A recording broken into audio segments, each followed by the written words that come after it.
Bom dia, meus amigos. Como vão vocês? Tudo bem? Tudo certo?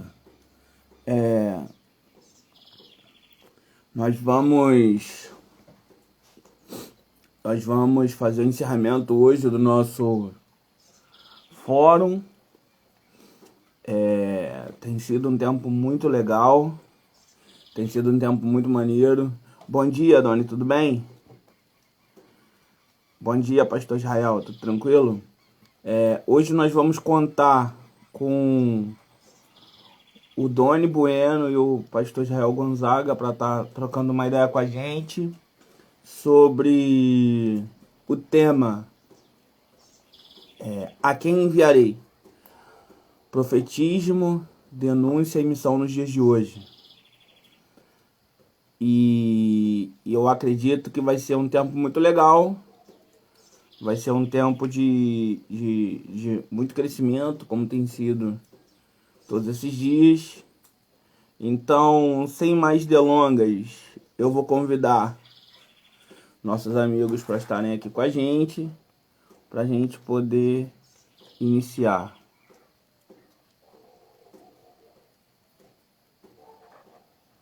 Convidar o nosso pastor Israel.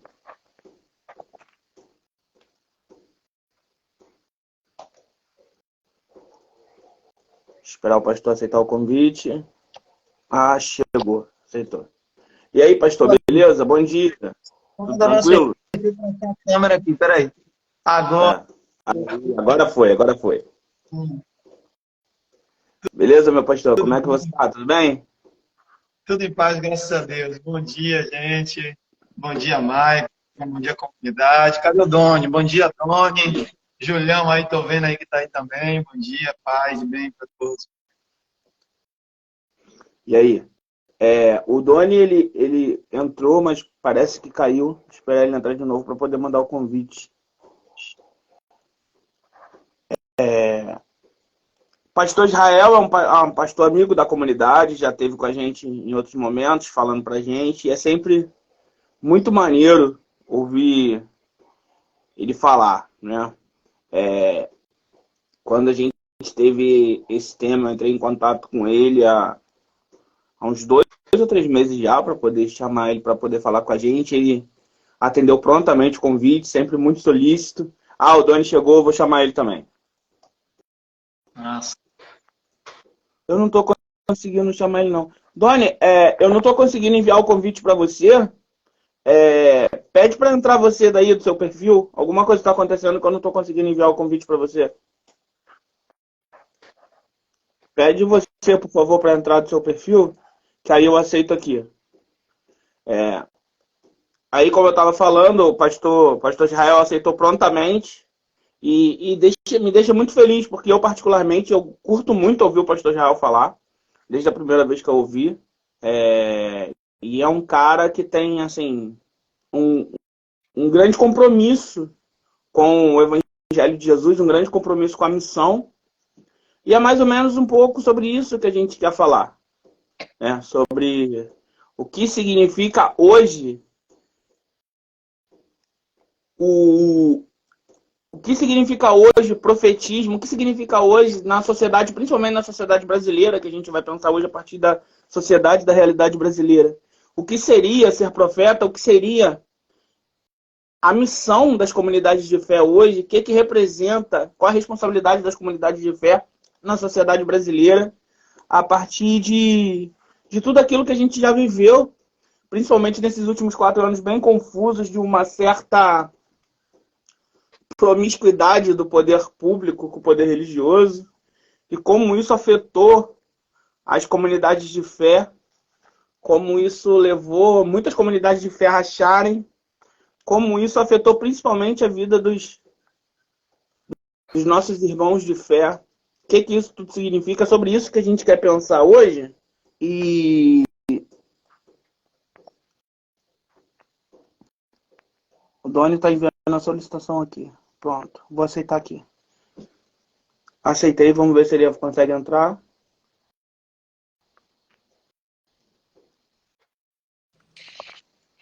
Ah, foi. Graças a Jesus. Deus é bom em todo tempo. Cara, muito estranho. Aí é isso. Como eu tava. Bom dia, Doni. Bom dia, bom dia. Bom dia, pastor Tava Israel, falando tudo bom? com o pastor Israel sobre o tema que a gente vai falar hoje, né? E quando a gente estava pensando esse fórum, eu pensei nesse tema, né? A quem enviarei profetismo, denúncia e missão nos dias de hoje, justamente por a gente ter vivido nos últimos anos, não só nos últimos 4 anos, mas nos últimos anos já, mas especialmente nos últimos 4 anos, tempos tão confusos de tanta promiscuidade com poder político, poder religioso, onde para muita gente nos dias de hoje, justamente por a gente ter vivido nos últimos anos, não só nos últimos.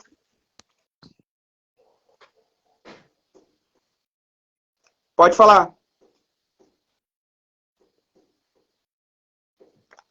Tá, me parece que, pastor Israel, acho que você ficou sem som, que você estava falando e cortou. Será que está dando algum atraso? Porque não sei se... Eu estava quieto aqui. Ah, não tá. sei se foi algum atraso. Ah, não, de repente foi eco na minha voz, do que eu tô falando. Então deixa eu vocês... abaixar aqui um pouco. Peraí, rapidão. Deixa eu abaixar aqui um pouco, então, para ver se... Eu abaixei um pouco aqui o volume dos meus celulares, mas você me ouve bem? Melhorou. Tá ouvindo bem, tô ouvindo bem. Então pode ter sido isso. Foi eco da minha voz. Foi isso que deu, esse delay. Então, como eu estava dizendo, nesses últimos anos a gente vive esse tempo bem confuso e é sobre isso que a gente vai falar hoje. Como que vai funcionar a dinâmica?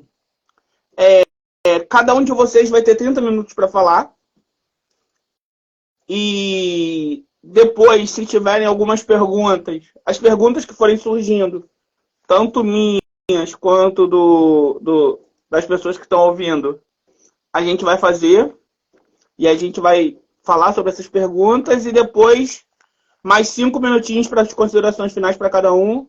E aí, tudo certo. Beleza? Alguma dúvida? Fechou. Então, sem mais delongas, a gente vai começar. Eu vou começar com o Doni. Porque, eu vou passar a palavra para o Doni, ele se apresenta e vai poder começar falando. E eu queria que vocês, na fala de vocês, contemplassem a seguinte pergunta já logo de cara. Considerando a realidade brasileira, o que seria profetismo nos dias de hoje? Belezinha? Essa vai ser a primeira pergunta com a qual a gente vai iniciar o nosso papo. Além do que vocês já pensaram, é lógico. Então a gente começa com o Doni. Doni, a palavra é sua, fica à vontade, se apresenta, fala um pouquinho sobre você e é isso. 30 minutos. Vamos lá, Mike. Obrigado. Mais uma vez, Júlio também, agradeço o convite e oxalá que a gente possa ter um tempo bom aqui. Bom, vamos lá.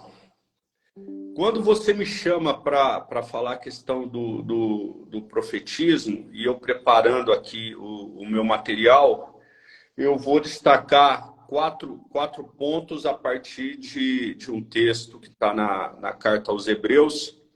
E já, de antemão, eu já vou adiantando, porque eu sou velho, e velho aprendeu que a carta aos Hebreus foi escrita por Paulo.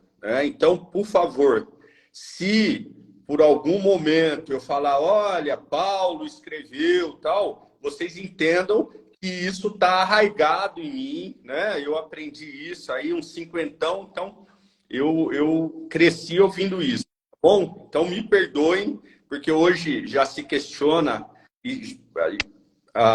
a confecção, né, de quem foi o autor. Então, o pastor falou e não é, então me perdoe, mas eu sou um 50 que cresceu ouvindo isso. Então, já já se preparem, porque provavelmente eu falarei que Paulo falou, Paulo escreveu, e aí alguém mais atento vai falar, não, mas a carta aos Hebreus não foi, já se questiona a autoria, sabe-se, enfim. Bom, feita essa advertência, vamos lá. Eu vou ler um breve trecho que está, então, na carta aos Hebreus, no capítulo 1, que diz assim, a partir do versículo 1. Havendo Deus, outrora, falado muitas vezes e de muitas maneiras aos pais, pelos profetas, nesses últimos dias nos falou pelo Filho, a quem constituiu o herdeiro de todas as coisas, pelo qual também fez o universo. Ele que é o resplendor da glória e a expressão exata do seu ser, sustentando todas as coisas pela palavra do seu poder. Depois de ter feito a purificação dos pecados, assentou-se à direita da majestade nas alturas, tendo se tornado tão superior aos anjos, quanto herdou mais excelente nome do que eles. Bom, a gente está num momento, né, em que se discute muito quem era maior, se era Jesus, se era Moisés. Tem essa discussão, Jesus mesmo, vez ou outra, acaba entrando por essa discussão. Um dos momentos que eu acho maravilhoso é quando eles vão questionar Jesus sobre o divórcio, e Jesus diz, no princípio, né? Esse versículo é muito interessante, porque no princípio, é assim que começa lá em Gênesis, né? Ele faz uma referência à Torá, sobre Bereshit, né? A Bíblia hebraica, a Torá começa assim, Bereshit bara Elohim, no princípio criou Deus. Então, quando Cristo fala no princípio, ele está fazendo uma referência à Torá. Bom, e aí, esse momento de Jesus, esse momento dos dias de Jesus ali em Israel, é um tempo muito conturbado, e as pessoas vão questionar, e vai se discutir quem é maior, se é Jesus, se é Moisés, e todas essas questões. Mas uma coisa é que os profetas, eles começam a perder o seu papel, eles deixam de ser a referência da sociedade religiosa daquele momento, não é? Quando Cristo vem, Cristo ele começa a incorporar muito daquilo que acontecia no tempo religioso dele, né? Naquele momento histórico. E os profetas eles começam a perder então um pouco da sua função. E é interessante porque Cristo, quando percebe, entende que vai chegar a sua vida, vai chegar ao fim, ele vai ser preso, vai ser morto, vai ressuscitar, ele faz uma advertência interessante. Olha, eu estou indo embora, mas eu vou enviar a vocês o Espírito Santo, que em hebraico é ruach, que é uma palavra feminina, que é sopro, que é vento, que é espírito, e ele vai continuar com vocês, sendo paracleto no grego, aquele que auxilia, aquele que orienta, aquele que cuida, aquele que fortalece. Eu vou embora, eu vou preparar a morada, e daqui a pouco eu volto, e aí eu vou levar vocês comigo, porque a casa do meu pai tem muitas moradas, se não fosse assim eu não diria. E é um momento muito conturbado. Mas é interessante, porque, veja, ainda hoje, a gente sabendo o final da história, a gente tem muita dificuldade para entender, não é? Eu na minha juventude, eu olhava e falava, cara, como esses caras não conseguem seguir Jesus? Como eles não conseguiam entender Jesus? Como eles reclamavam? Como eles conseguiam se desviar dos caminhos de Cristo? Eles estavam com o próprio Messias ali. E hoje eu olho e falo, coitado, né? Como eu era inocente, né? A prepotência, a arrogância da juventude, mesmo sabendo, né? Hoje, no final da história, eu vejo quão difícil é entender essas coisas que escapam do nosso entendimento, não é? É muito difícil. Bom, mas falando de profetismo, então a gente está nesse momento, todo mundo ali convivendo, Jesus vem, ele incorpora esse papel profético, ele morre, ressuscita, ascende aos céus, e agora? Qual a nossa função? Quem que vai cumprir esse papel profético, né? E específico aqui, considerando a realidade brasileira, que está horrível, né? Nesses últimos tempos. Bom, Deus falava, e aí Santo Agostinho, muito tempo depois, ele nos ajuda, porque ele vai falar que Deus procura o homem por meio de outros homens. Isso é bastante interessante. Então, ainda que a gente tenha o auxílio do Espírito Santo para nos orientar, para nos conduzir, para nos fortalecer, Deus ainda continua procurando os homens através de outros homens. Ele poderia fazer de outra maneira, mas ele escolheu essa. E é interessante. Então, Deus tem levantado homens que, orientados por esse Espírito, vão tentar ajudar como facilitadores, como irmãos mais velhos, ajudar outros homens e mulheres a seguir nessa caminhada. Bom, e aí vamos pensar. Eu fiz aqui um pequeno esboço, pensar qual a função, né, ou algumas funções que eu elenco importantes para o profetismo, né? Qual seria alguns pontos que nós poderíamos olhar e identificar se essa pessoa está guiada pelo Espírito, cumpre um papel profético na nossa sociedade hoje, e especificamente na nossa sociedade brasileira. E eu destaquei 4 pontos. O primeiro deles é a instrução, né? Se ele consegue orientar a partir das Escrituras. Porque a gente tem um tanto de coisas que extrapolam as Escrituras e que não só extrapolam as Escrituras, mas que muitas vezes contrariam as Escrituras. E eu vou dar um exemplo aqui do que eu estou falando. Certa vez, eu estava conversando com uma irmã de uma denominação pentecostal clássica, e ela, incomodada, ela me disse, mas vocês são primos, né? Eu não entendi, falei, primo, o que você está querendo dizer, fulana?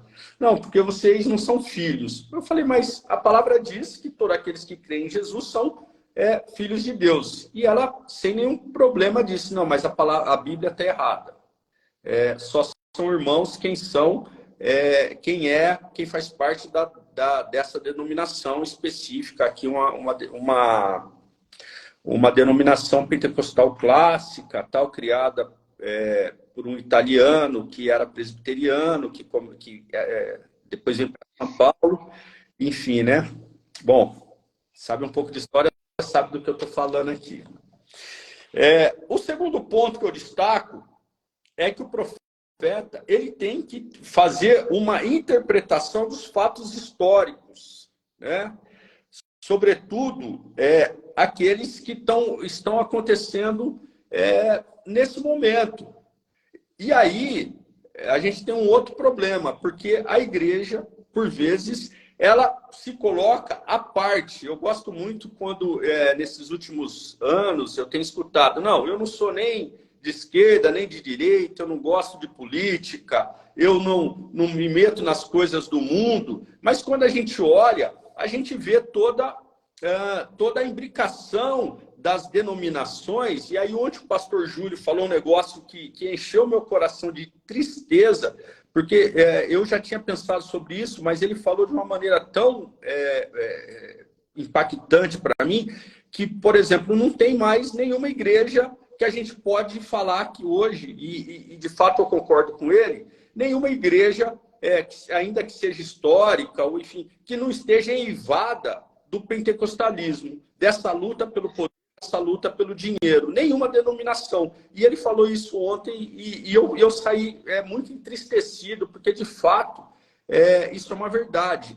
Então nós temos que estarmos atentos ao que acontece. Se nós queremos ter um papel profético, Maico, na sociedade brasileira, nós necessariamente temos que estarmos atentos ao que acontece na política, temos que estar atentos ao que acontece na sociedade onde nós estamos. Nós não podemos ficar alienados a isso, não é? É muito importante, então, que aquele que cumpre esse papel profético, primeiro, seja uma pessoa instruída. E eu não digo instrução como aquela formação acadêmica, não é sobre isso, também mas não é só sobre isso. A pessoa tem que ter vivência. Eu convivi durante muito tempo numa comunidade judaica ortodoxa, né? Eu fiquei estudando com alguns amigos judeus durante alguns anos. E uma vez, eu era menino, fui abrir a boca para falar e eles pararam de falar imediatamente. E aí, depois, com muito amor, né, eles falaram assim para mim, falaram, tá vendo? Quando você tiver cabelo branco e ruga no rosto, você fala aqui. Antes disso, você senta e ouve. E a gente está numa sociedade em que a gente pega os meninos com 17 anos, a gente manda para um seminário, manda para uma faculdade de teologia, enfim, não é? Ele vai lá, faz um curso de teologia, sei lá, de 2 anos, 3 anos, ele sai com 19, 20 anos, 21 anos, e a gente diz que ele é pastor. E a gente coloca ele numa igreja, e ele é pastor. Ele não tem experiência nenhuma da vida, ele não sabe nada da vida, mas ele é pastor. Então, a gente tem que atentar, então, primeiro, com a instrução, né? A gente tem que trazer as lideranças jovens para perto da gente, desses anciãos, né? Eu ouço o pastor Júlio, aqueles mais novos me ouvem, e a gente vai cuidando para que os meninos tenham esses meninos, essas meninas. Segundo, que eles estejam atentos ao que acontece na nossa sociedade. Não é possível que a gente crie líderes, profetas para esse tempo, que eles não consigam falar de política, que eles não consigam falar dos problemas sociais, daquilo que aflige, por exemplo, aí no caso de vocês, a comunidade GLBTQIA+, não é? Não é possível que a gente, malemar, ensine para eles Bíblia, né? E às vezes de uma maneira muito ruim, né? De uma interpretação, de uma exegese, de uma hermenêutica horrível. Terceiro ponto.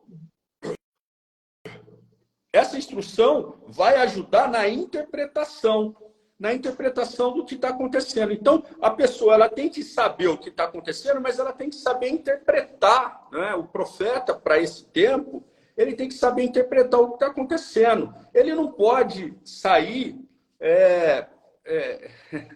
A gente está num tempo que as pessoas acreditam que a Terra é plana, pastor Israel. E elas fazem curso disso. A gente está vendo um tempo que as pessoas acreditam que tem microchip na vacina. Elas não conseguem interpretar a realidade.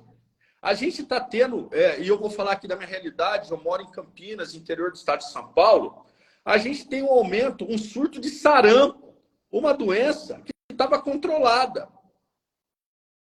Então a pessoa ela não consegue distinguir, ela não consegue interpretar. Ela não tem formação e por isso ela não consegue interpretar a realidade. A gente tem pessoas morrendo de sarampo aqui no interior de São Paulo. Porque ela acha que a vacina tem chip. E ela vai ser rastreada. E a marca da besta. E a gente está falando de coisas que eu ouvia nos anos 80, quando eu era menino. E lá nos anos 80, eu já desconfiava, né?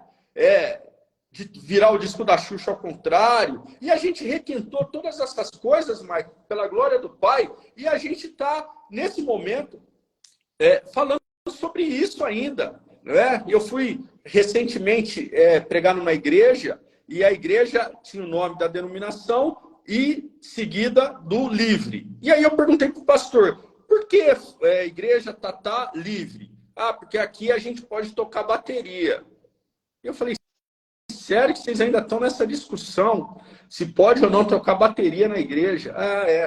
Não, mas foi uma luta. E quando eu cheguei na igreja, eu encampei essa briga, porque E eles passaram, e aí eu fui ouvindo a história, porque eu gosto dessas histórias, porque depois elas me rendem outras tantas histórias. E eu fiquei ali uns 40 minutos ouvindo o pastor falar de como ele lutou para tornar a igreja livre desse preconceito contra a bateria.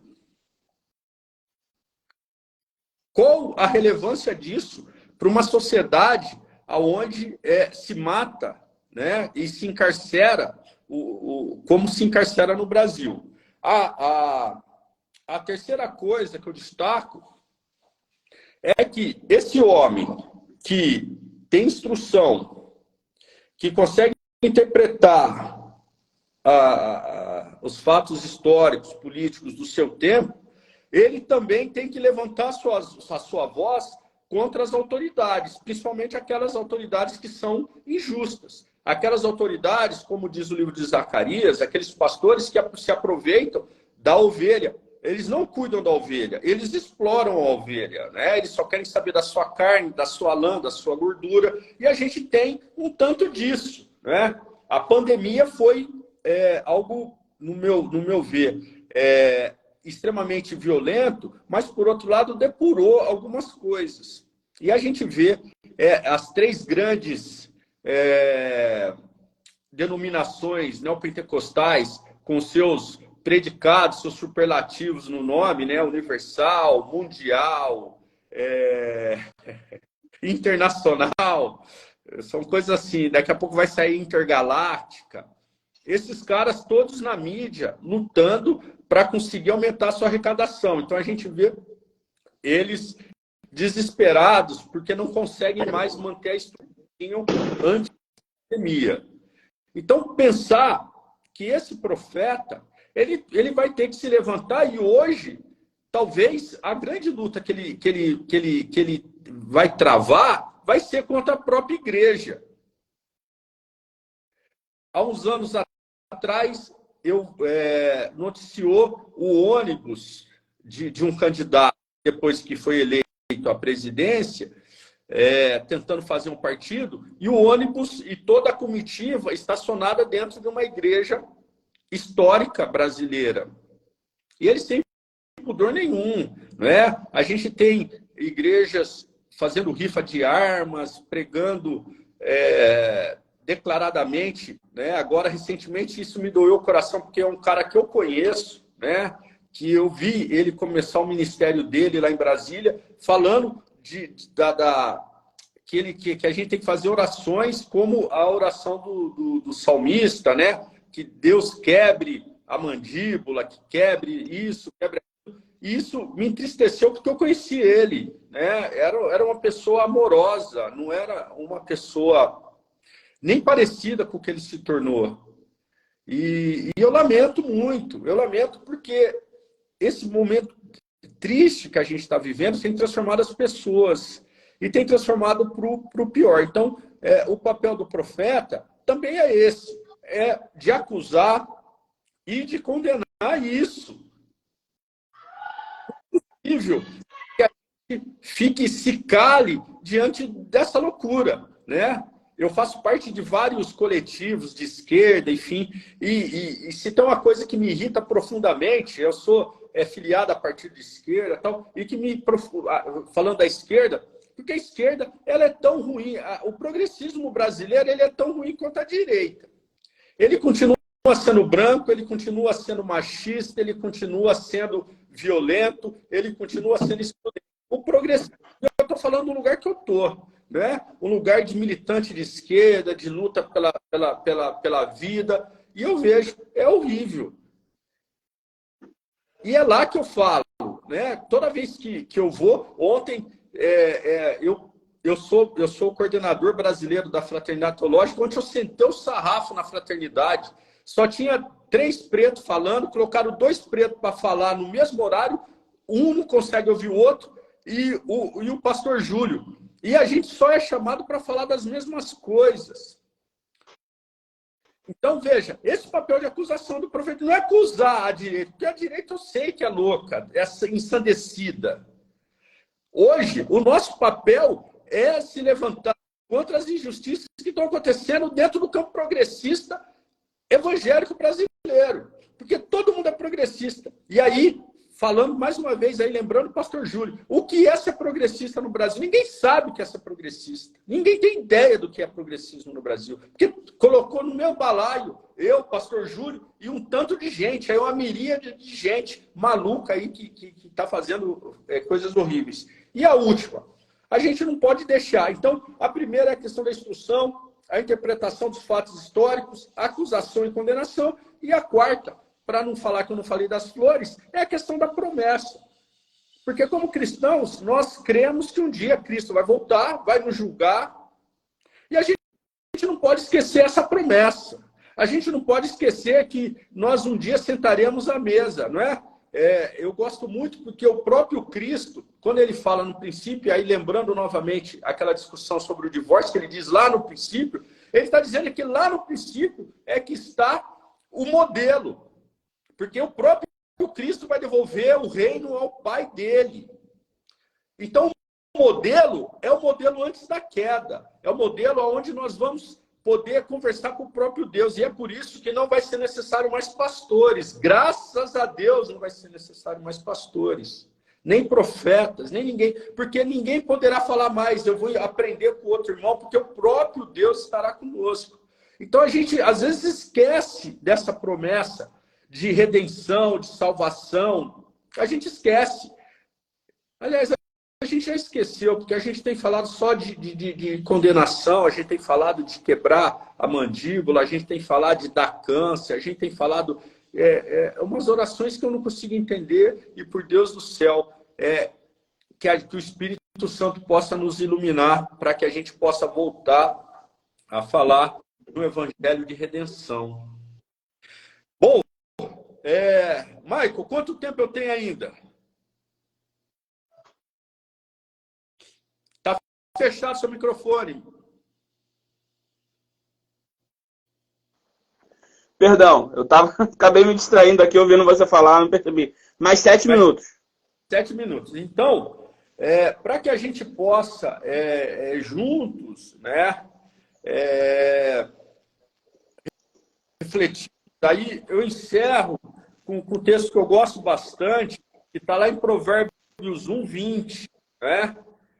Que vai falar que a sensatez, ou dependendo da sua versão, a sabedoria, ela grita nas esquinas, né? Eu não vou nem abrir a Bíblia, mas veja, a sabedoria ou a sensatez, depende da sua versão, ela não está escondida. E eu queria saber por que motivos a gente se esconde dela, né?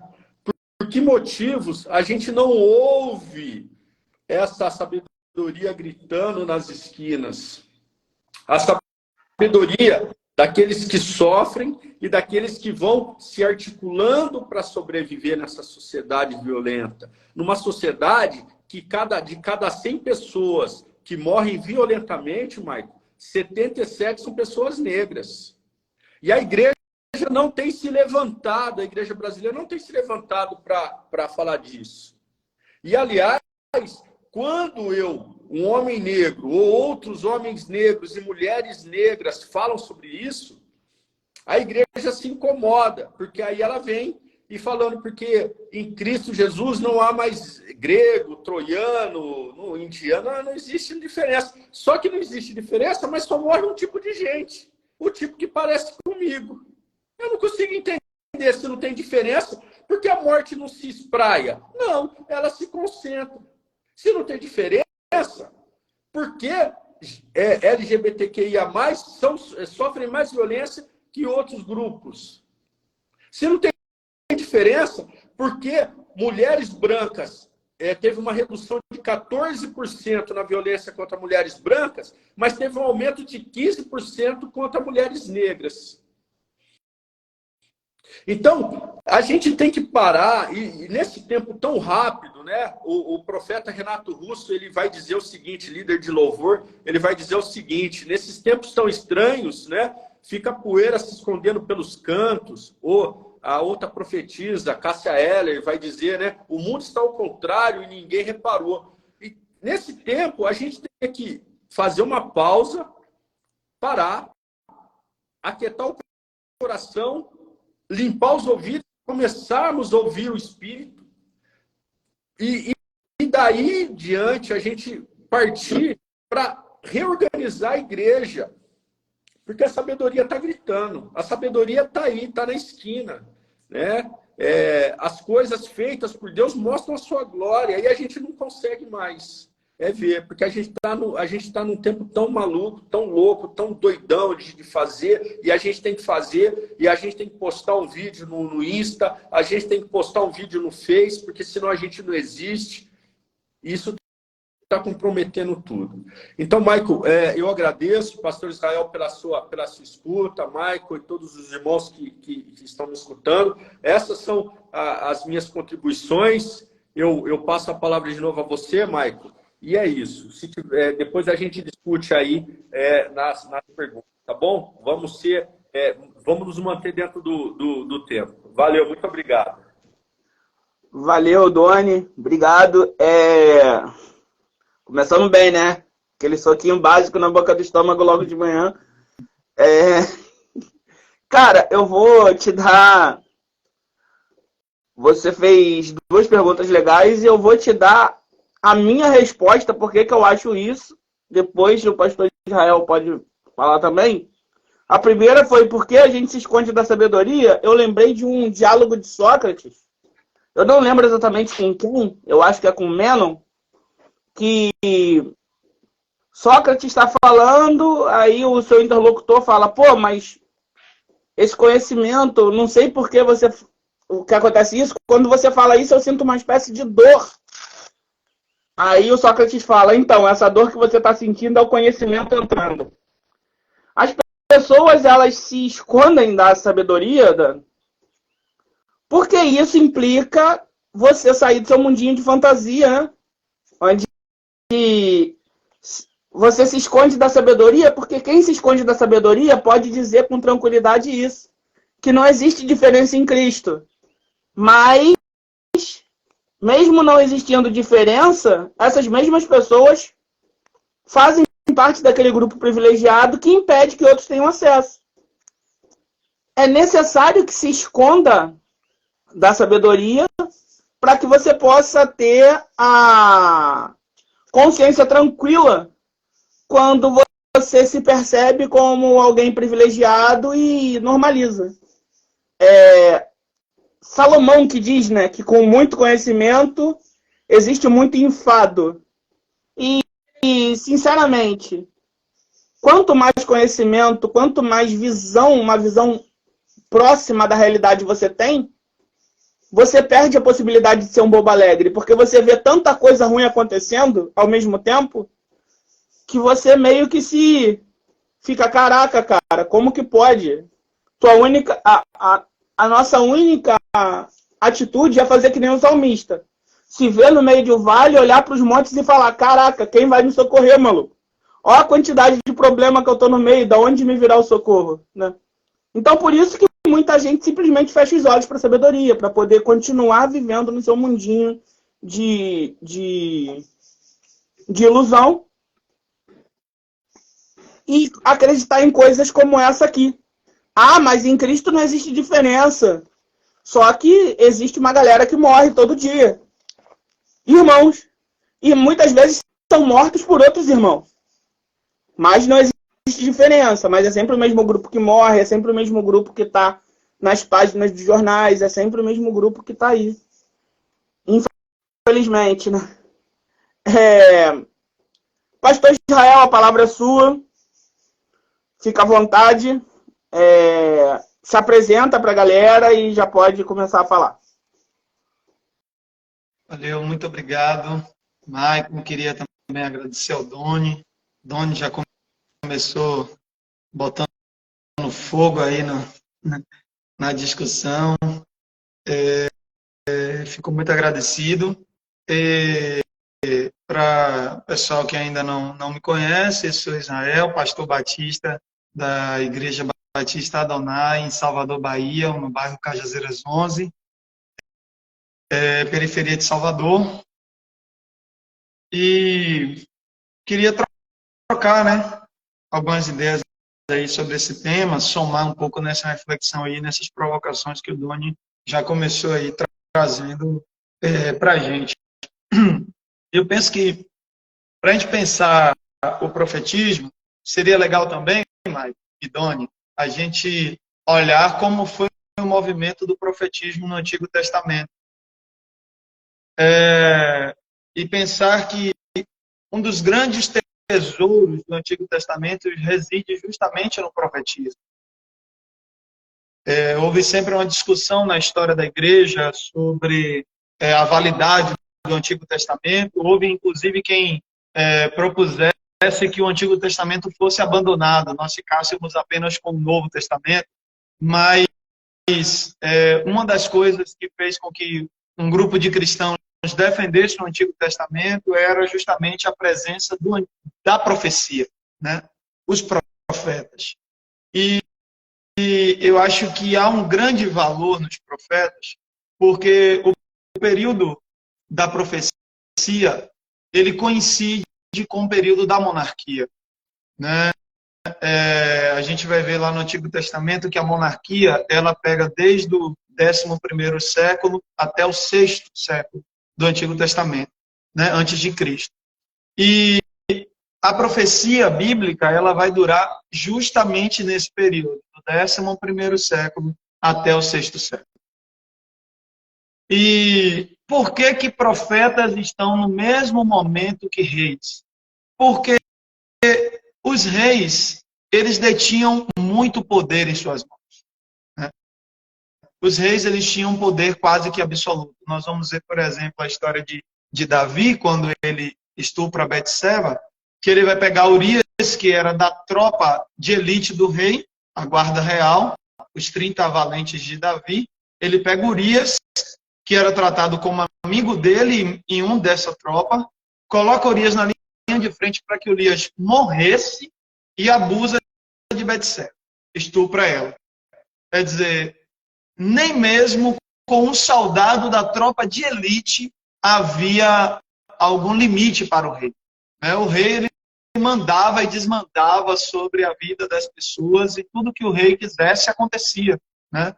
O rei, por ter esse poder absoluto, ele tinha também o grande perigo de se tornar um terrível ególatra, né? Nós já sabemos como o poder, ele é extremamente tentador, né? Como o poder, ele é extremamente perigoso, né? Como o poder muitas vezes corrompe as pessoas, né? Ou permite que se aflore o que há de pior dentro delas. E nesse processo em que os reis estão dominando tudo, os reis, eles construíram sistemas de dominação que não são muito diferentes dos nossos sistemas de dominação ainda presentes hoje, né? Talvez valesse aí, inclusive, uma comparação em alguma instância. Porque os reis, eles se aliavam aos mecanismos de controle. E um dos mecanismos de controle era a religião submissa ao rei. Então, a religião tinha que estar submissa ao rei. Os reis, eles literalmente mandavam nos sacerdotes. E os sacerdotes eram um grande símbolo da liderança religiosa, porque, segundo a lógica do Velho Testamento, a lógica veterotestamentária, o sacerdote era o porta-voz do sagrado. O povo tinha locais até onde poderia ir, mas existiam outros locais que eram tratados como mais santos, lugar santíssimo, que somente o sacerdote acessava. E era lá que esse sacerdote dizia ouvir a orientação de Deus e depois ele voltava para o povo. Então o povo não tinha livre acesso a Deus, o povo dependia daquilo que o sacerdote dissesse que Deus falou, e se o sacerdote fosse vendido aos desmandes do rei, o sacerdote sempre sairia do lugar santíssimo com um discurso já argumentado pelo rei, e o povo sempre obedeceria uma ordem de Deus, que na verdade foi nada mais do que a ordem do rei. Então, isso era algo muito fácil de ser manipulado, né? Isso era muito fácil de ser manipulado. E o povo estava, de alguma forma, nessa situação. A liderança religiosa e a liderança política corrompida, dominada pelo projeto de homens perversos. E o que é que vai ser necessário nesse momento. Que o sopro de vida de Deus levante vozes dissidentes. E é esse o grande movimento profético. O Espírito está suscitando no coração de homens e mulheres uma proclamação genuína que seja contra essa bagunça que se tornou o santuário e o trono. Então, a profecia, ela é sobretudo insurreição. Homens e mulheres de Deus escutam a voz do Espírito de maneira muito gritante dentro do peito. Tem uma expressão, por exemplo, do profeta Amós, que ele chega a comparar a profecia como um grito de um leão. Ele diz assim, olha, rugiu o leão, quem não temerá? Falou o Senhor, quem não profetizará? Quem não profetizará? E como é que Deus vai levantando esses homens e essas mulheres? Deus propositalmente levanta pessoas que não são do templo. A maioria dos profetas são homens do interior, inclusive desvinculados à vida religiosa. Acho que dos profetas aí somente Isaías tinha algum vínculo com o templo. Os outros profetas todos são homens e mulheres do interior, distantes do status religioso, não vinculados ao templo, mas que escutam a voz de Deus com ardor. Amós, inclusive, é um dos profetas pelos quais eu tenho um coração derramado por Amós. Amós era boiadeiro, era homem do campo. Amós era boiadeiro. Só que o texto vai dizer que Deus começou a falar com ele. Deus começa a falar com ele e tira ele do campo. Eu queria que vocês dessem uma olhada nesse momento em que ele fala sobre isso, porque ele está lá no livro de Amós. Deixa eu só localizar o momento em que ele descreve isso.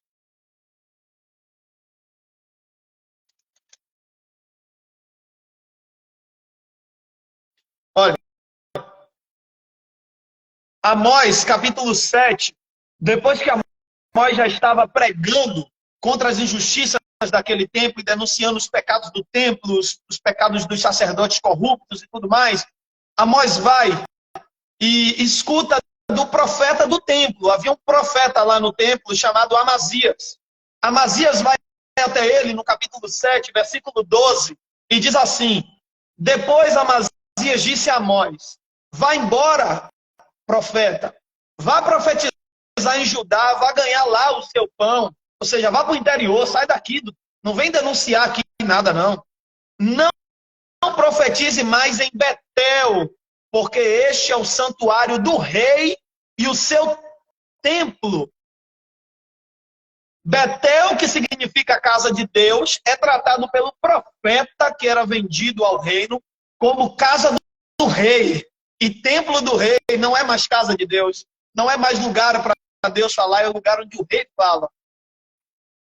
Aí Amós vai responder no versículo 14 em diante, ele vai dizer o seguinte: Amós respondeu a Amazias: eu não sou profeta, não pertenço a nenhum grupo de profetas, apenas cuido do gado e faço colheita de figos silvestres. Mas o Senhor me tirou do serviço de junto ao rebanho e me disse: vá e profetize a Israel, o meu povo. A voz de Deus tirou Amós do serviço. A voz de Deus é essa santa inquietação com os sistemas deturpados.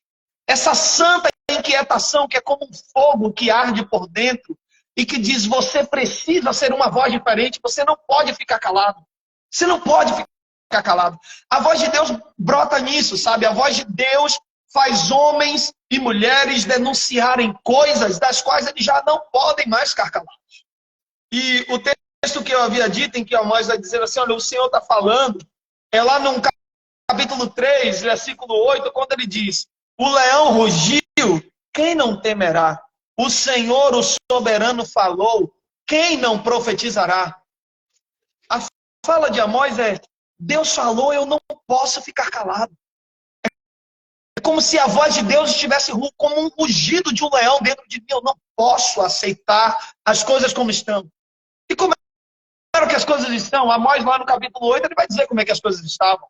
Amós capítulo 8, versículo 4 até o versículo 6, ele vai dizer assim, olha: ouçam vocês que pisam os pobres e arruinam os necessitados da terra, dizendo: quando acabará a lua nova para vendermos o cereal? E quando terminará o sábado para que comercializemos o trigo, diminuindo a medida e aumentando o preço, enganando com balanças desonestas, comprando o pobre com prata e o necessitado com um par de sandálias, vendendo até a palha com o trigo. Olha que coisa. Ele está dizendo aqui, Deus está denunciando por meio do profeta, vocês que pisam os pobres e ficam ansiosos para que as festas de rituais religiosos acabem logo, para que vocês continuem a deturpar os pobres. O que a Amós está dizendo? Esses homens que têm o poder até praticam rituais religiosos, mas o coração deles não muda.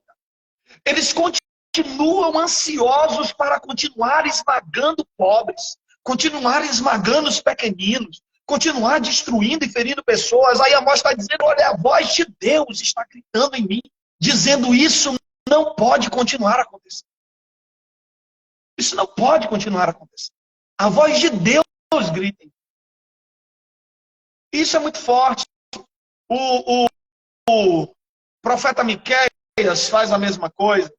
Miqueias, lá no capítulo 3, ele vai denunciar os profetas, dizendo, lá no capítulo 3, versículo 5, assim diz o Senhor aos profetas que fazem o meu povo desviar-se, e que quando lhes dão o que mastigar, proclamam paz, mas proclamam guerra contra os que não lhe enchem a boca. O que era isso? Quando o profeta estava tendo que mastigar, aí a profecia dele era boa, vai ter paz, vai ter coisa boa na sua vida. Quando o profeta não ganhava o que mastigar, aí ele só falava coisa ruim sobre a pessoa. Por quê? Porque queria dominar as pessoas pelo medo, pelo terror.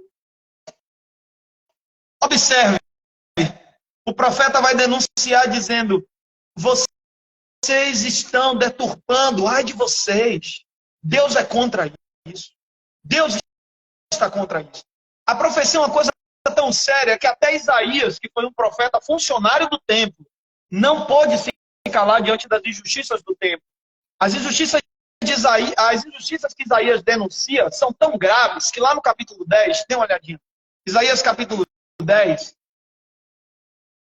os versículos 1 e 2. Isaías 10, 1 e 2, diz assim: ai daqueles que fazem leis injustas, que escrevem decretos opressores para privar os pobres dos seus direitos e dar justiça aos oprimidos do meu povo, fazendo das viúvas sua presa e roubando dos órfãos. Roubando dos órfãos. Quer dizer, despojarem as viúvas, sabe? Tirarem o direito dos aflitos do povo, roubarem os órfãos. E os órfãos e as viúvas, desde o Antigo Testamento, eram o grupo dos mais vulneráveis daquela sociedade. Porque a mulher tinha toda a sua estrutura financeira na dependência do homem, né? Enquanto ela estava na casa do pai, o dinheiro era do pai. Ela casava, o dinheiro era do marido. Se o marido morresse, ela só poderia ter algum acesso ao dinheiro se ela tivesse gerado um filho homem. Aí, para criar esse filho homem, ela tinha acesso àquilo. Depois que esse menino crescia, o dinheiro era do menino. Então, assim, a mulher ficava numa situação extremamente vulnerável. Ela nunca tinha bem nenhum, nenhuma seguridade. Os órfãos, se esse pai morreu e não deixou nenhuma herança, ele fica ali a ver navios, ele fica ali extremamente vulnerável, sem recursos, sem seguridade nenhuma. Num tempo em que as coisas eram muito graves. Se nós pensarmos que no tempo de Jesus, que é muito depois da profecia do Antigo Testamento, as crianças ainda eram usadas como pagamento de dívidas. Imagina no Antigo Testamento, as crianças não tinham um valor propriamente, sabe assim, na sociedade. As crianças eram algo muito pequeno, usado para pagamento de dívidas. Se o pai estava devendo, não tinha como pagar, dava os filhos como pagamento. Sabe? Era muito comum matar uma criança, porque a criança era vista como algo sem valor. E nesse momento, nessa sociedade, os profetas estão erguendo a voz dizendo: é preciso olhar para o órfão e a viúva, é preciso olhar para os pequeninos, é preciso olhar para o povo que está sofrendo. E eles vão denunciar, vão colocar o dedo na cara dos reis e vão dizer: olha, vocês estão errados, vocês estão pecando, porque vocês estão esmagando o pobre, vocês estão esmagando a viúva, esmagando o órfão, vocês estão esmagando os pequeninos da terra. Vocês estão pecando. Os profetas vão denunciar o pecado dos sacerdotes por serem vendidos e vão dizer: vocês não são boca de Deus, porque vocês estão matando a ovelha, ao invés de alimentá-las, vocês estão comendo da gordura da ovelha. Ou seja, a profecia no Antigo Testamento é um forte movimento de denúncia. E a denúncia política nunca esteve separada da denúncia religiosa. Profetas, como disse Doni, são homens atentos ao seu tempo. E eles estão crendo que a terra é criação de Deus. E que os seres humanos são criação de Deus. E que toda a criação deve ser respeitada. Por isso, toda vez que algum sistema, seja político ou religioso, fere pessoas, fere a natureza, fere a criação, esse sistema está contra o Criador. Profetas erguem a voz dizendo: isso está errado.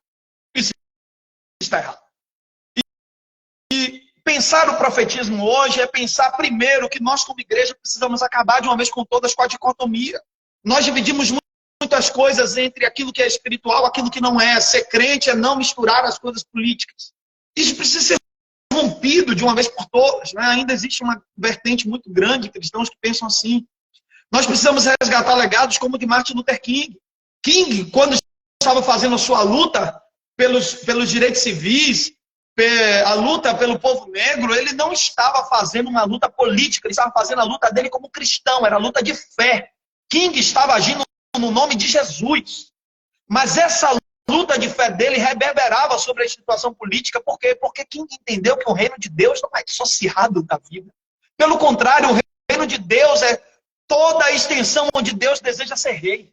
E Deus deseja ser rei sobre os direitos do povo negro. Deus ser rei sobre os direitos do povo negro era acabar com o racismo, acabar com o apartheid, acabar com segregação, acabar, sabe, com toda a distinção, perseguição.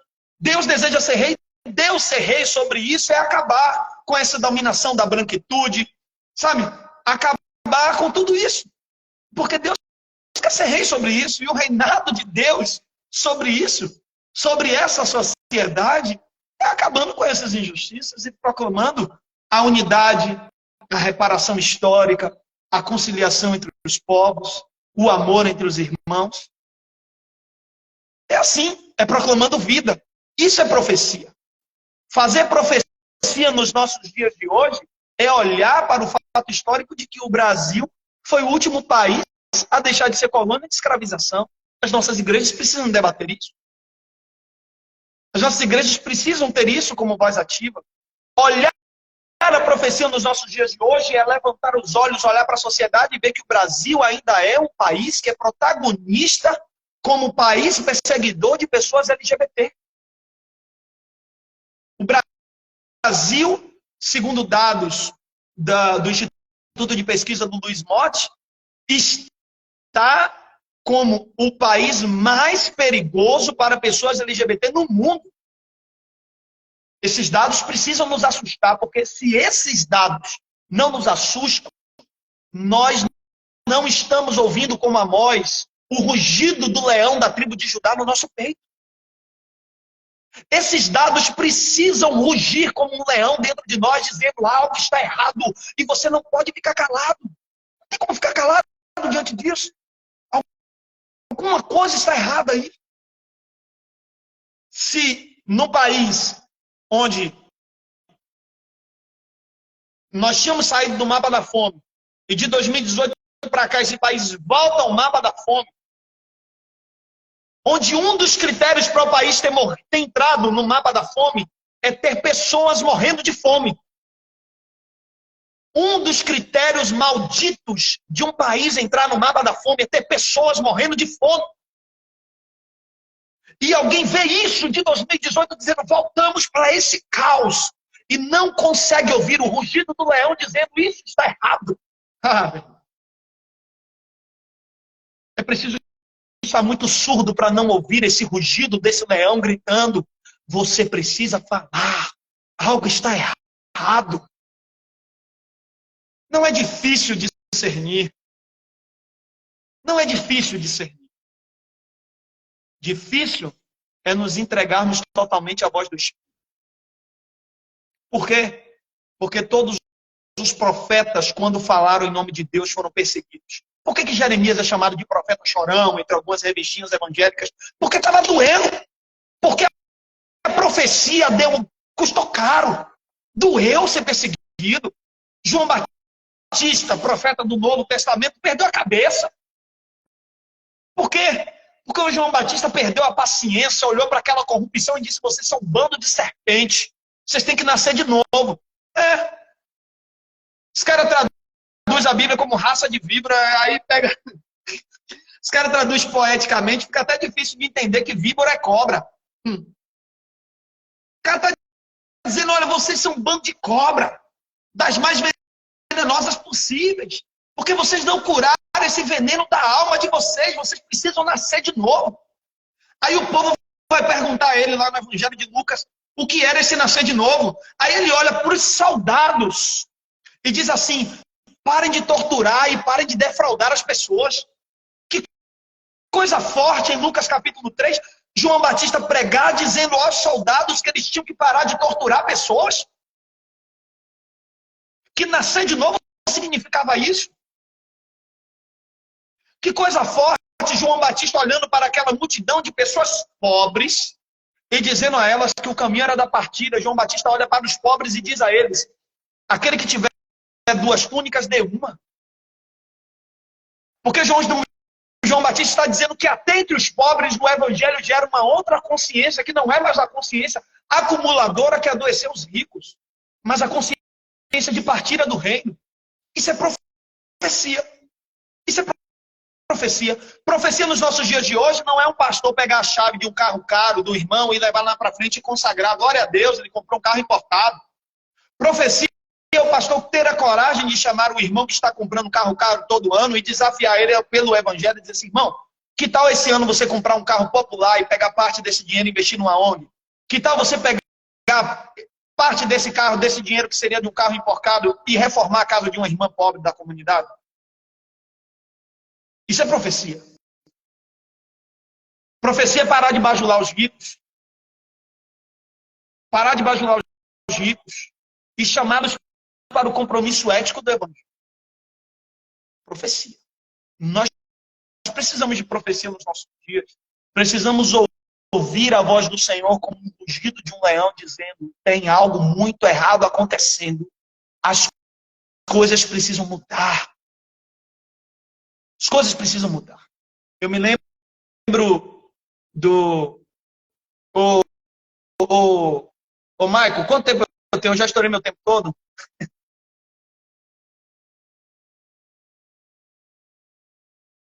Seu microfone está desligado. Meu Deus do céu, de novo. Você tem mais 7 minutos também. É uma coisa... Já passei quanto tempo? Não, você tem mais 7 minutos também. Minutos. Os 7 minutos aí foi coincidiu, não foi, né? Doni estava no mesmo esquema. Pois é. Então, a profecia para o nosso tempo, ela exige compromissos éticos que nos custarão a vida, né? Nos custarão. Mas a gente precisa saber que essa é a direção de Deus. Essa é a direção de Deus. Profetas conhecem a voz de Deus, amam a voz de Deus e obedecem a voz de Deus. A igreja precisa ser guiada pelo fervor do Espírito. Quando o Doni fala constatação do Julião sobre o fato de que as igrejas que estão corrompidas, todas elas têm um vínculo pentecostal, a gente precisa saber que isso é uma estratégia perversa. E é uma estratégia colonizadora muito perversa, porque os caras sabem que é justamente no fervor do Espírito que nós vamos virar esse jogo. Porque se tem uma coisa que está faltando genuinamente é fervor do Espírito. E justamente as comunidades que supostamente pregam o fervor do Espírito são as que mais estão se afastando da mensagem pentecostal do Espírito, que é essa mensagem de romper barreiras, quebrar preconceitos e erguer a voz profética. Nós precisamos de um movimento pentecostal genuíno. Genuíno, precisamos receber Pentecostes dentro de nós. Sabe? Precisamos receber Pentecostes. Precisamos receber Pentecostes para quebrar com os preconceitos, quebrar as barreiras, perder o medo de morrer. Olha os apóstolos. Quantos apóstolos estavam ao lado da cruz de Jesus antes de receber o Espírito? Eles correram com medo, estavam covardes. Pedro chega a negar Jesus 3 vezes. Depois que o Espírito desce, esses homens morrem por amor ao Evangelho, porque o Espírito derramou sobre eles coragem. A gente precisa de Pentecostes. Pentecostes para conseguir enfrentar perseguição de convenção, perseguição de não sei o que lá, sabe? Perseguição de não ser mais chamado para evento, sabe? Perseguição de ser limado, de ser chamado de herege. Perseguição de tudo quanto é lado aí. Perseguição. Tem que ter Pentecostes para aguentar esse negócio. Tem que ter poder de Deus ali, pegando a caixa dos peitos. Que é perseguição. Doni falando dos meninos que se formou novo, Doni, eu fui um desses. Quando eu me formei em teologia, eu tinha 21 anos.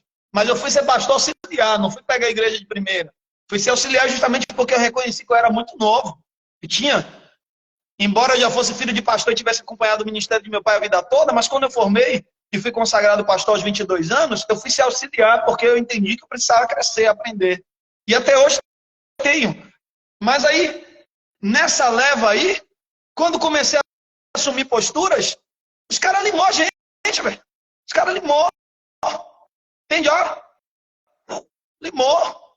Legal. E quando eu não pregava o que eu prego hoje, eu era chamado para falar em congresso, eu estava pregando direto em igreja aí, sabe? Coisas a rodo.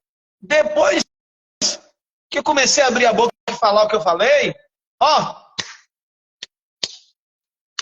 E outra, Doni, quando eu pregava na igreja deles e Deus falava, não para minha glória, eles vinham reconhecer isso. Pô, irmão, glória a Deus, Deus te usou, ministrou aqui na vida das pessoas e tal.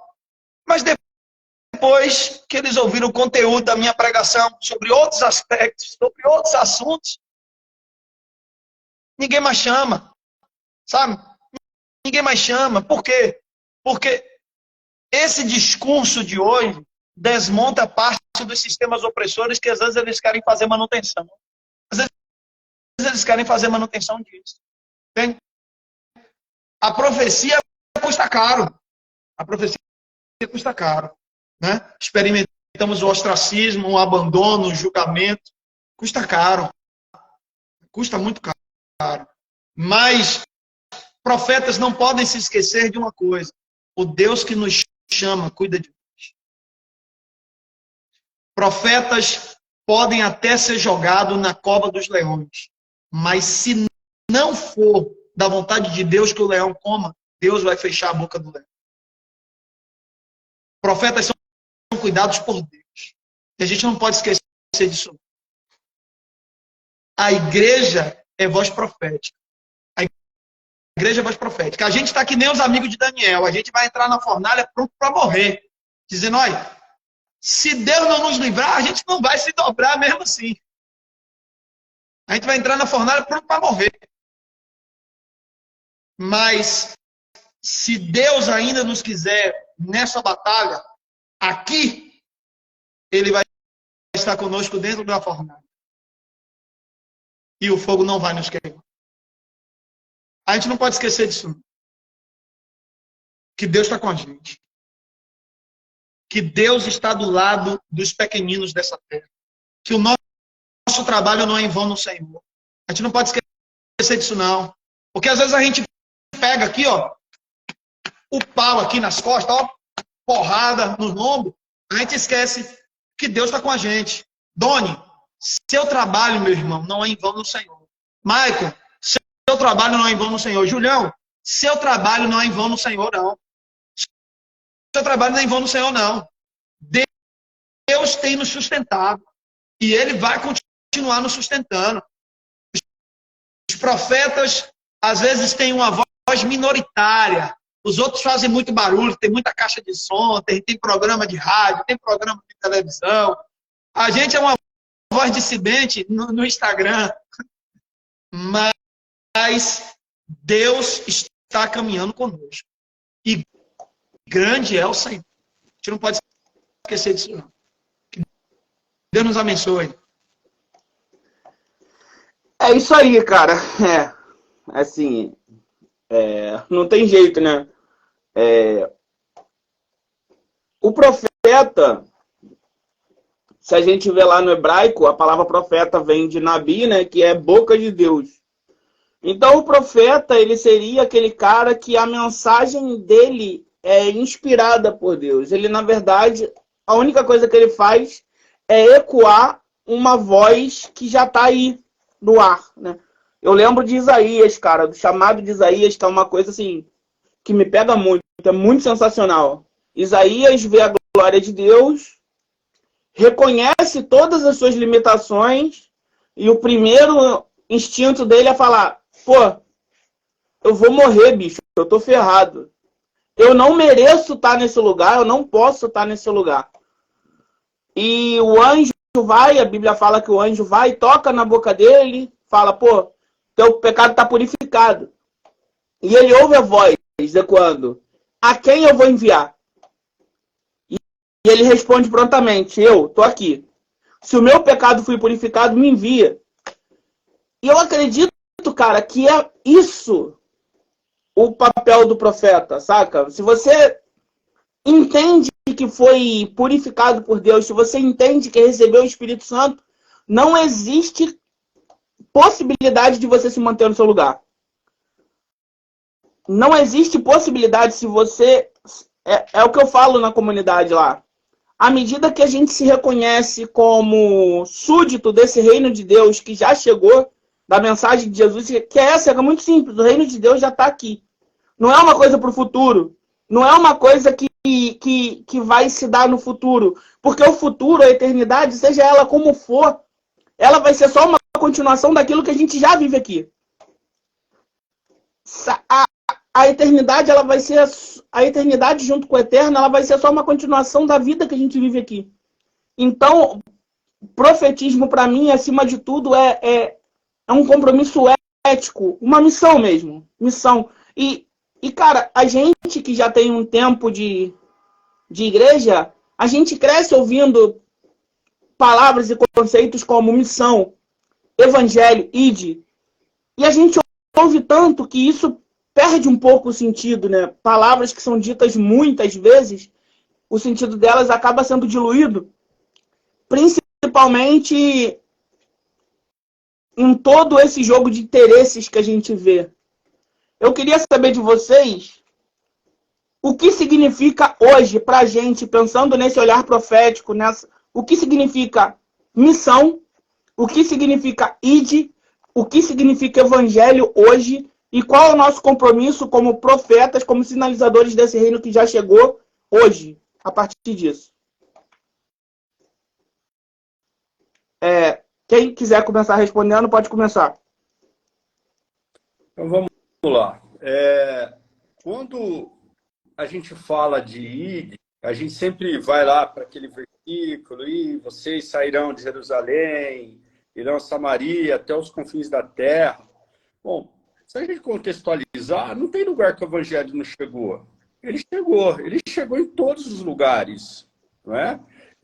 Mas tem país de religião tal. Não, já chegou.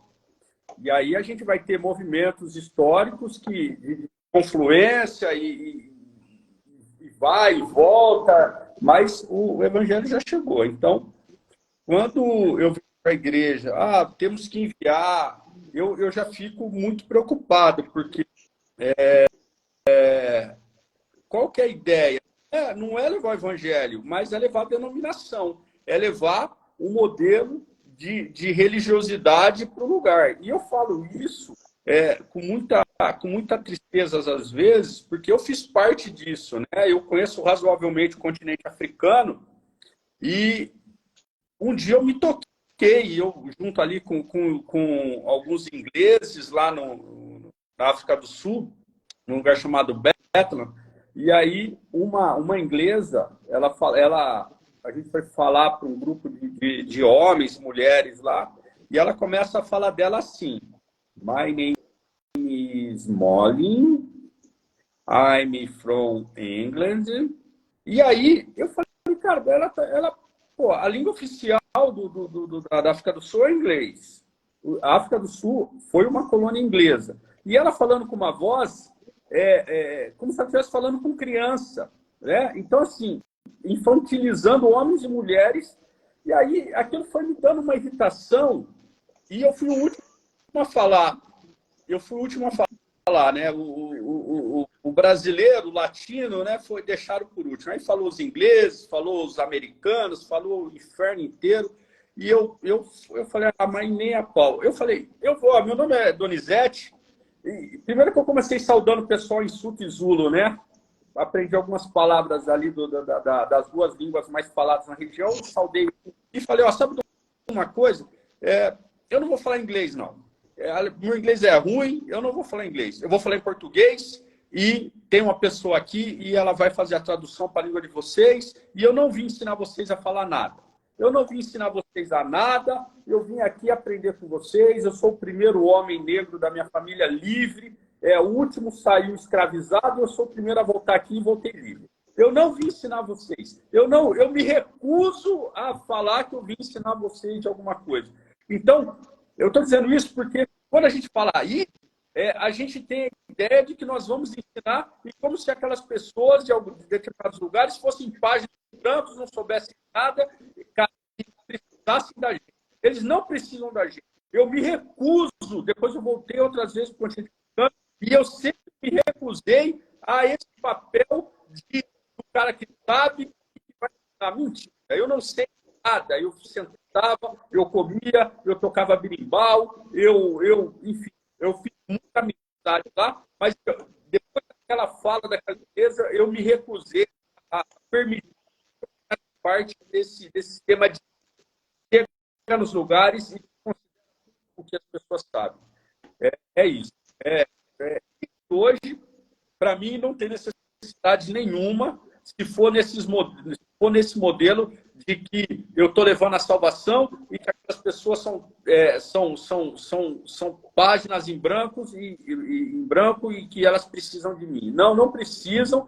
É uma vergonha. Eles louvam Deus. Eu fui em cultos em Angola, em Moçambique, que eles começavam às 9 da manhã e paravam às 3 da tarde. Pega um crente brasileiro e coloca ele num culto que dura mais de 40 minutos. Eu quero ver como que ele fica. Então, me recuso e eu encerro por aqui, porque eu fiquei indignado de lembrar disso. Israel, é contigo aí, meu irmão. Esse Doni é uma figuraça, né? É tipo Jeremias, né? Tipo Jeremias falou, eu pensei comigo mesmo, eu vou ficar quieto, não vou falar mais nada. Mas eu lembrei, eu senti um fogo dentro de mim que eu não consigo segurar. Pois olha, eu concordo plenamente com o que o Doni falou e ainda me ouso acrescentar também outros pontos nessa reflexão. Que eu penso que o significado de evangelizar é tornar conforme o evangelho. Então, acho que a gente precisa entender isso, porque a gente aprendeu de maneira equivocada a tratar a evangelização como sinônimo de proselitismo. Eu tenho que falar um conjunto de doutrinas para a pessoa aceitar a minha verdade, ela repetir a minha cartilha e se tornar como eu quero que ela seja. Só que evangelizar é tornar conforme o evangelho. E isso transcende qualquer ideia de levar cartilha, levar limitações culturais, porque o Evangelho é Cristo. E a experiência com Cristo, ela é uma experiência mística pessoal que transcende os limites da minha cultura, da minha verdade, de como eu acho que é possível experienciar Cristo. É uma experiência que ela me lança para o coletivo, mas ela também tem uma relação pessoal, entende? Eu tenho um encontro pessoal, uma experiência pessoal. Então, quanto antes eu entendo isso, menos preocupação sobre como o outro viverá esse evangelho eu terei. E também menos preocupação com os limites proselitistas. Por quê? Porque eu vou entender que, na verdade, a gente evangelizar não é uma convocação somente para pessoas. São Francisco de Assis, ele pregava para a natureza, né? Tem um hino, inclusive, que entrou no chamado HCC, que é o Vós Criaturas de Deus Pai, que é retirado do sermão dele, né? Que ele pregava para a natureza. Ele chegava lá para o peixe, pregava para o rio, pregava para a árvore, mandava todo mundo louvar a Deus. Eu acho que essa postura do São Francisco, ele faz a gente refletir sobre o fato de que evangelizar é tornar conforme o evangelho. Como é que o cristão vai evangelizar a natureza, sendo contra a destruição dela? Sabe? Ele vai tornar conforme o evangelho. Como que o evangelho quer que a natureza seja? Que a natureza seja preservada, cuidada, sabe? Então o cristão vai evangelizar. O cristão vai evangelizar convocando corações humanos a agirem com a natureza conforme o evangelho, sabe? Sem a destruição, mas no caminho da preservação. Né? O uso consciente e não simplesmente egoísta e destruidor. Né? Então, isso vai valer para tudo, inclusive com as relações das outras culturas. Né? O Evangelho quer que a gente se sobreponha às outras culturas, quer que a nossa verdade seja maior do que a dos outros. É isso que o Evangelho quer. Né? Então, quanto antes a gente entende o Evangelho, melhor é a nossa missão. Melhor nós executamos a nossa missão. Entende? A nossa missão é viver o Evangelho. Jesus não mandou a gente encher igreja, Jesus mandou a gente fazer discípulos. E ainda disse como é que a gente faria discípulos. Jesus disse, nisto todos conhecerão que vocês são meus discípulos, se vocês amarem uns aos outros. Então, Jesus resume toda a missão da igreja no caminho do amor. Se a igreja viver profundamente o caminho do amor, ela vai fazer discípulos, e se ela fizer discípulos, ela cumpriu o ID de Jesus. Nós é que transformamos a atitude de fazer discípulos ao caminho de entregar folheto e dizer ao cara, Jesus te ama. Né? Eu me lembro, Doni, de uma vez quando eu era adolescente, que eu tinha essa coisa, né, apaixonada de evangelizar e tudo mais, e aí eu fui para um cara, o cara estava lá perto lá de casa, catando latinha, aí eu fui lá, desci com a Bíblia, com o folheto, dei para ele e disse, irmão, Jesus te ama, quer te salvar e tal, não sei o quê. Aí ele olhou dentro dos meus olhos e fez assim, eu sei que Jesus me ama, mas agora eu queria um prato de comida.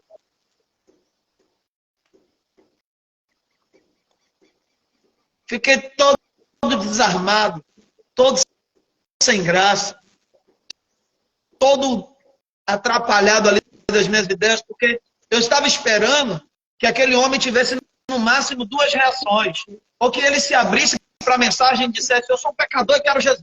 Então, ou então que ele rejeitasse aquela mensagem e eu saísse de lá condenando ele. Homem de coração duro. Só que o cara não fez nenhuma coisa nem outra. O cara foi humano na minha frente e disse assim, eu estou com fome. O que você pode fazer em relação a isso? Sabe? E você sabe o que é assustador, Dom? É que naquele tempo eu não tinha um conhecimento do Evangelho que me fizesse simplesmente voltar em casa e pegar comida. O que eu fiz foi voltar para casa sem graça e me indagando por que eu não tive uma resposta para ele. Anos depois, esse episódio voltou à minha cabeça e disse a resposta era simples, eu tinha que levar comida para ele. Mas eu não soube fazer isso. Porque há um jeito de ser cristão e há um jeito que ensinam a gente sobre o que é missão e sobre o que é fazer o ID, que reduz tudo a um discurso. E um discurso que não tem compromisso de vida. Mas Jesus não chamou a gente para isso. Então, um camarada que ele diz assim, Michael, aqui eu acho que eu já falei muito, que ele disse que tinha dois matutos da roça conversando sobre o evangelho. Aí o cabra perguntou assim, ô fulano, e o que é esse negócio aí de discipulado? Aí disse que o matuto subiu assim no pedaço de tronco. Aí disse, tu tá vendo aqui? Eu tô mais alto que você, não tô vendo? Aí disse, tá bom. Aí ele pegou, desceu e disse aqui, ó, discipulado. Pois é. A gente precisa aprender mais com o matuto da roça. A gente precisa aprender a descer pro lado das pessoas, sabe? Descer pro lado delas, tirar essa pretensão de que a gente tem a verdade, de que a gente tá por cima, de que a gente sabe tudo, sabe? De que a gente tem mais Deus do que os outros, de que a gente é mais espiritual, de que só a nossa verdade é certa, de que somente a nossa espiritualidade é correta, de que somente a nossa espiritualidade é um meio de acessar o sagrado, entendeu? A gente tem que parar com isso, a gente precisa aprender a descer pro lado das pessoas, porque quando a gente desce pro lado, a gente sai do pedestal de quem tem a verdade e só ensina. A gente assume o lugar de quem aprende também, sabe? A gente assume uma postura mais dialógica, sabe? A gente dialoga com as pessoas, a gente constrói, sabe, a convivência na amizade, no aprendizado mútuo, na partilha. A gente está precisando descer para o lado, sabe? Precisamos caminhar junto, ser irmãos, tá? Eu acho que isso diz muito sobre qual é o nosso ID e qual é a nossa missão. É isso, né, cara? Eu não tenho mais nada a falar, assim. Eu quero agradecer imensamente vocês dois. Eu vou estar passando a palavra para vocês de novo, para vocês fazerem as considerações finais de vocês. E logo depois a gente vai estar encerrando. Então, dá aí, Doni, seu recado final, por favor. Pastor Israel, foi uma alegria ouvi-lo. Meu coração ficou muito feliz em ouvi-lo. E, Maico, obrigado, viu, por essa possibilidade aí, esse encontro com o pastor Israel. Foi uma alegria enorme poder ouvi-lo. Quizá Deus permita que a gente se encontre aí. Antigamente eu ia mais para a Bahia, porque meu pai morava em Poções, e agora ele está aqui para São Paulo de novo, então eu não tenho ido para a Bahia, mas uma hora a gente marca aí para a gente poder ou se encontrar aí ou aqui em São Paulo. Então, Maico, obrigado. Considero pensar com os céus, nada mais propício do que nessa manhã aqui em Campinas. Está chovendo, está um tempo feio, está frio, e a gente está aqui reunido falando sobre as coisas do alto. Então, eu agradeço, é muito bom a gente poder ter um espaço de partilha daquilo que não se ouve em outros lugares, né? Essa liberdade de poder falar aquilo que, como disse Israel, com muita propriedade, não é bem-vindo nos espaços institucionais que nós temos hoje no Brasil. Então, é isso, Maico. Obrigado. O Júlio deve estar aí também nos ouvindo. Valeu. E, Israel, mais uma vez, foi muito bom ouvi-lo. Que Deus abençoe e te dê graça nessa sua caminhada em Salvador. Fala aí, pastor Israel. Faço as minhas palavras aí, viu? Eu acho que eu falei o contrário, né? Acho que faço minhas as suas palavras. Acho que eu inverti aqui. Foi um prazer imenso te conhecer. Eu vou tomar emprestado um feito bíblico que eu te conhecia de te ler falar, mas agora te conheço de estar contigo numa live. Porque eu só te conhecia pelos livros, viu, Tony? E de te seguir nas redes sociais. Mas aí acompanha aí o movimento aí, o Julião. E aqui também o Raiz, que está aqui com o Salvador, né? A turma aí já fala bem a beça de você. Gostaria de pedir, viu, Doni, que você olhe com carinho para Salvador, porque a gente está meio esquecido aqui. Olha para nós aqui, que tem uma produção teológica aqui. É simples, mas tem voz aqui em Salvador. E a gente sempre precisa pedir que não esqueçam a gente. Olha para Salvador também, que tem uns camaradas bons aqui. Tem Danilo Gomes. Estou nem falando de mim, não. Que está fazendo um trabalho bacana. Olha para os camaradas aqui. Quando eu fizer os rolês aí, chama nós também, que a gente quer colar nesses rolês aí, viu? Mas brigadão aí, viu, pela oportunidade da gente caminhar junto. Maicon, comunidade aí, Batista, vocês são uma bênção demais. Vocês são mesmo gente de Deus. Julião é um cara assim, que dispensa palavras, é um irmão mesmo na caminhada. A gente tem um grupo aqui de WhatsApp, Doni, que a gente chama de Na Fornalha. A gente junta uns camaradas aqui para dizer que a gente tá que nem Sadraque, Mesaque e Abidineiro. É o Na Fornalha. E aí a gente se troca sempre as ideias aqui, são irmãos aqui para a gente se consolar mutuamente, né, diante das pancadas da vida e fortalecendo uns aos outros. É isso. Eu fico muito feliz, Maicon, que a comunidade tem permanecido nesse tempo todo aí com esse testemunho de fidelidade ao Evangelho, né? Tem permanecido firme nesse compromisso de fazer do púlpito dessa comunidade um lugar de profecia, né? E isso é bênção demais. Eu louvo a Deus porque nessa comunidade profetas não perdem a cabeça, né? Profetas podem pregar e exercer o seu dom e a sua vocação sem precisar sofrer por estar servindo a comunidade, né? Há algumas comunidades de fé em que os profetas, quando falam a mensagem de Deus, apanham, são expulsos, mas louvado seja Deus por essa comunidade. É isso. Estamos juntos aí. Deus abençoe. Sigamos juntos. A gente, como comunidade, quer agradecer muito vocês dois, tá? Mandar um abraço para a sua comunidade, Pastor Israel, em Cajazeiras. Leva o nosso abraço. Sempre que precisar da gente, no que a gente puder ajudar, pode contar com a gente, pode contar comigo, Pastor Júlio, o pessoal da comunidade. Pro Doni a mesma coisa. Para todo mundo que ouviu a gente aí ao vivo, a galera que ainda vai ver depois gravado, a gente tá lá na Jaime Figueiredo, 1894, se eu não me engano. 1894, isso, Jaime Figueiredo, 1894. Lá em São Gonçalo, na Parada 40. O endereço tá aí